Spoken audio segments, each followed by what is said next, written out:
You don't have to be a fan of country music to appreciate the magnitude of the Grand Ole Opry and what it's done for the genre. Our next guest and his team have managed to compile an incredible history of the show. Joining me now is editor of the Grand Ole Opry 90th Anniversary Family Album, Dan Rogers. Nice to have you on, Dan. Hey, nice to be with you. Definitely. So first of all, I think it's important to say you actually work for the Grand Ole Opry. How long have you been there?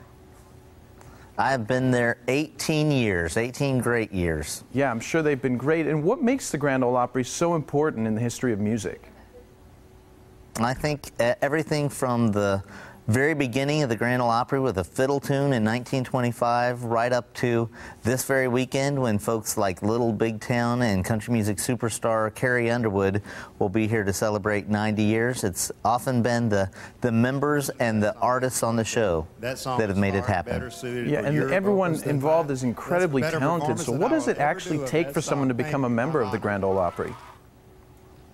It's a management decision. The folks at the Opry management always take a look at career accolades, but also just the relationship an artist has with the Opry and deciding they should be an Opry member. And what's happening now is Reba, in this clip you're watching, is about to invite Little Big Town to join the Grand Ole Opry. That happened just about this time last year and is of course, a milestone in any country music artist's career. Definitely. And I'm sure, you know, having been there a while, you must have seen Grand Ole Opry evolve over the years. So how have you seen it really change?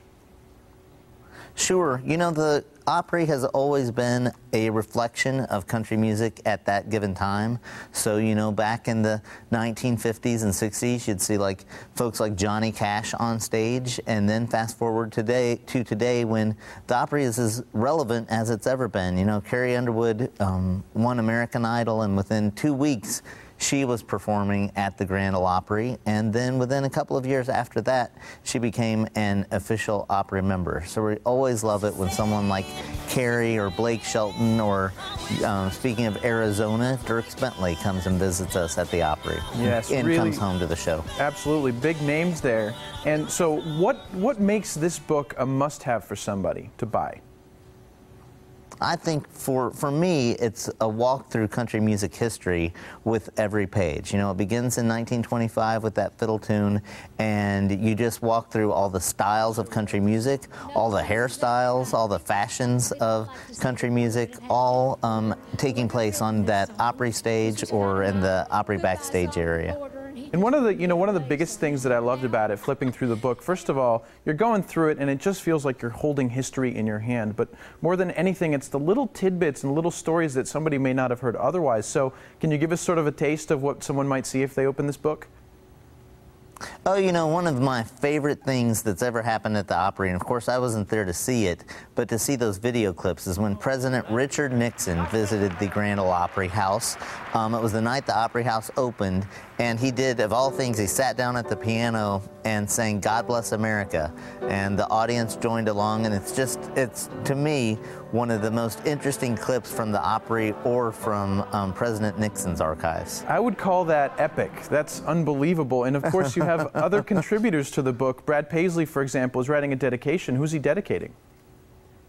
The book is dedicated to our beloved Opry member, Little Jimmy Dickens, who passed away at the very beginning of our 90th year at age 94. There was not a more beloved person in Nashville or in country music.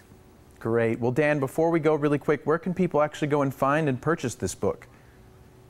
Well, you can purchase the book or Opry tickets or plan your trip to the Opry, all by visiting Opry.com. We'd love to see you sometime soon. Hey, I'd love to be there. Dan Rogers, thank you so much for being on with us today. You bet. Thank you. Come see us. Will do. And stay where you are. The Morning Blend will be right back.